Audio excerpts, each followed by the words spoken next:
Andro aty moa zany aloha fampiarabana tratrin'ny taona sady mifankahita daholo ny mpiasan'ny élevage rehetra. Misy olo tena avy any amin'ny faritra rehetra moa zany eto Androany miaraka amin'ny fahatanorana dia falifaliana zany andro androany falifaliana sy fampiarabana. Misy koa zany olona nahazo décoration dia indrindra zany natao androany. Raha ny tombana niezaka vita tamin'ny taona 2024 dia maromaro ihany zany be dia be ny fotodrafitrasa natao tsy ary voatantara eto.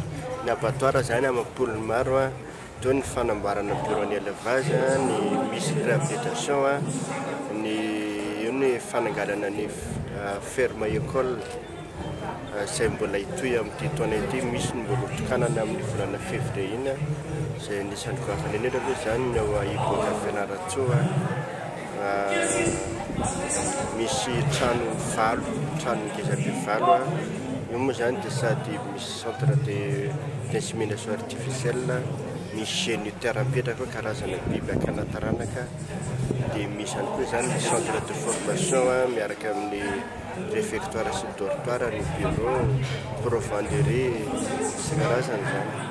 Fa tsy mijanona eo fa efa hanomboka amin'ity taona ity koa amin'ity volana ity ihany ny fanambarana cheftel diego sy fangain-drano.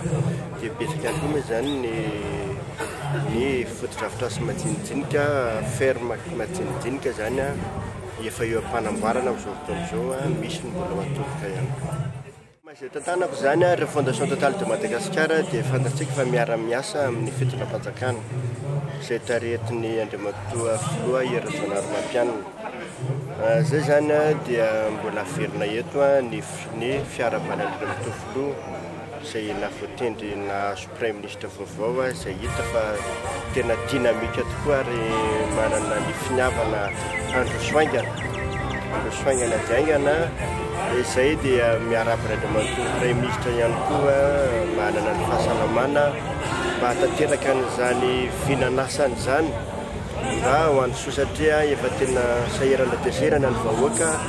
Mbola misy an'ity cyclone izay nandravarava ty ihany koa.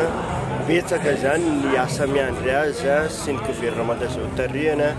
Raha mbola reconduit moa zahay dia vonina anomentanana hitondra ny takefana ihany koa izay efa santarina tamin'iny valovolana voalohany iny. Efa be dia be ny traika efa avy taminy be dia be nefa vina ihany koa izay ho ataonay manaraka raha mbola reconduit.